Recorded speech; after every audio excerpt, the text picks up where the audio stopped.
खातून ने मोटरसाइकिल सवार शहरी को लूट लिया। हुज़ैफा नामी शहरी ने अवामी कॉलोनी थाने में शिकायत दर्ज करवाई, जिसमें बताया गया कि फैक्ट्री से घर आते हुए कोरंगी सिंगर चुरंगी पर खड़ी मुलजिमा ने उसे रोककर लिफ्ट मांगी।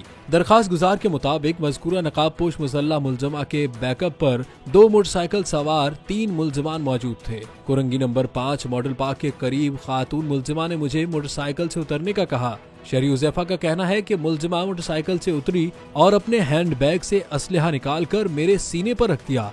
मुलजिमा ने सरेआम नकदी रकम और मोबाइल फोन लूट लिया। दरखास्त गुजार ने बताया कि वारदात के दौरान मुसल्लह मुलजिमा ने मुझे तशद्दुद का निशाना भी बनाया और अपने दीगर मोटरसाइकिल सवार साथियों के हमरा फरार हो गई।